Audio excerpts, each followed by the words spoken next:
Hey kid, are you going to school? Well, chances are that they're kids, so they are going to school. But specifically, are you going to the library?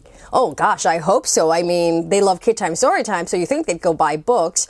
Well, the thing is that I feel like I must warn you that you should not, if you were considering it, and maybe you weren't, but if you were, you should definitely not bring your dragon to the library. How could you say such a thing?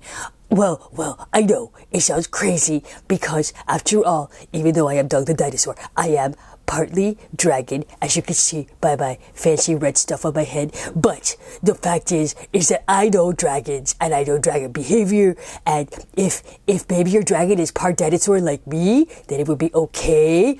But, well, I'm just gonna let you read the book and see for yourself. Thank you, Doug. And thank you for bringing me this book to share with the kids, because apparently it's very important information we should have before you go into your library.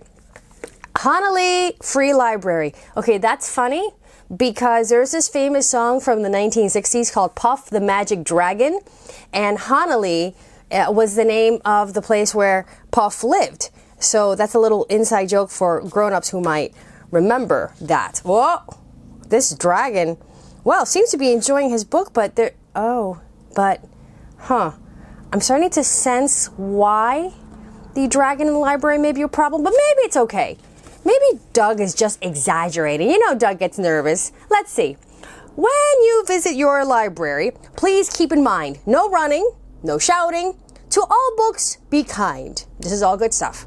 But there's one rule that's bigger than the rest, and it must be followed by all of our guests. Okay, so we have the librarian out here. We got the kid with his backpack, red backpack. Why do you have it on the floor, kid? And he's got, obviously, his dragon with him. And I don't know that she looks really pleased about that. Do not bring your dragon to the library. Oh, no. Oh, I told you no. Uh-oh. Yep, there he goes. Nobody can stop him. Look at that face. He doesn't want to be stopped. Look at that face. He's a little bit horrified. Well, you probably would be too if a dragon was suddenly flying overhead. A dragon is sometimes a very rude beast. At story time, he'll take up 10 spaces, at least. Yes, it is very rude. A dragon's big bottom can pack a real punch. Each time he sits down, you'll hear a great crunch. That could actually hurt if you're accidentally under that bottom. I'm just warning you, kid, because I want you to be okay. Thank you so much, Doug. You are so concerned. And these kids do look, a little bit horrified. Although this one thinks it's like, hey, it's getting cool. She does not think it's cool. Nor does he. And I'm not sure the dragon even is completely okay. Oh, look, it's a Kid Time Story Time corner. So do not bring your dragon to the library. Well, the dragon seems to be enjoying the story time, though, tremendously. And the kids have sort of found seating around the dragon. You may ask her to come to a library show, but trouble will start with the first song she knows. Her swaying hips will crowd your space with a dragon jig that has no grace. Wow, that's insulting. Wow, look at this hippy-dippy little trio going on here in the library. And, well, totally blocking this poor man's view. She looks a little bit scared, like maybe she just got hip swayed into. Kid just looks confused. So do not bring your dragon to the library. Woo! Oh, well, at least the dragon's having a good time. Somebody is. Although I think the set might be over for the band at this point. Maybe you're thinking, don't worry, it's fine. There's plenty of space in that library of mine. Perhaps that's true, but he's sure to roam. Then you'll be wishing you had left him at home. So here's the kid. There's the dragon poking his head around. So do not bring your dragon to the library. Uh-oh. Goodbye, neatly organized bookshelving unit. You see, aisles of books are hard to resist. she's sure to find sections that cannot be missed. As she starts to read, she could overexcite. And then chances are, her flame will ignite. Uh-oh, not the flames. Oh, and of course, she's loving the fairy tale section because there's always flying dragons in them. Yeah, look at that. Dragon Adventures. Puff the Magic Dragon. Remember I told you about that? Oh, you couldn't even see this one that I pointed to. Dragon Adventures on the Ground. Yep. I see. Yep, that's what I saw coming. Burn book. So do not bring your dragon to the library. Oh, no. I wanted to read that book next. Uh-oh, I did it again. Oops, I did it again. I burned through a book. I know what you're saying is true, but leaving him home will make me quite blue. It's my favorite place. Please listen to me. My dragon would love our library. Oh, you'll be blue like that wall, but then she'll be blue because her shelves will be ruined and her book pages will be slightly charred on the corners, and peace will have come to an end in the library.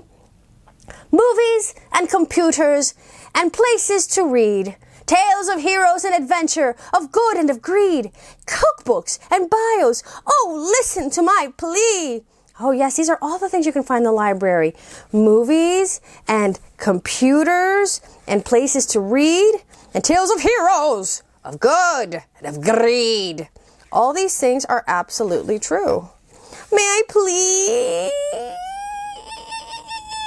bring my dragon to the library? Please? Pretty please. I'm afraid, my kind friend, I cannot agree. A dragon in the library? It simply can't be. But don't fret, don't frown. I have a solution. Listen now to my smart substitution. Your dragon should not miss the library treasures. Just bring home some books for her reading pleasure. If you use your card often, you will very soon see that you never have to bring your dragon to the library. Aha! So the whole key here was check out the books and then bring them home. And see, everyone was paying attention because all the dragons, all those book-loving dragons, wanted to know the scoop. So now you know not to bring... Oh, see the shadow? Somebody's still in the library. But now you know, thanks to Doug the dinosaur, that you probably are best checking out the books for your dragon. Yes, I think that the book offered a very practical solution. So now you know, kid, that your dragon loves to read, as probably does your dinosaur, because I know dinosaurs and I know dragons. Yeah, you do, because you're a little bit of both. Exactly. So since I know my dragons and dinosaurs, now you know that you can bring books home to them, and remember that we like fairy tales. Yeah, you sure do. Also, I've developed recently a love for math books. Oh, yeah, I've been reading some of those. And I love the fairy tales when they're different. Oh, you mean our twisted fairy tales? Yes, I love those. And also, I like to, get myself excited for school by reading back to school books too, so I can get excited, because sometimes back to school makes me nervous, but the books make me excited. Yeah. So you basically like all kinds of books. Yeah. But if you're not sure what to get your dragon or your dinosaur, you should definitely start with the fairy tales. That's a real winner with my people. All right. Thank you, Doug. Thank you. And thank you, kid, for listening to my very important story. And I hope that you have learned something very valuable today. Yes, me too. Well, kid, I hope you have a great time at the library and you find everything you need in love, just like we do here at... Kid time, story time. I do love the library. Oh, yes.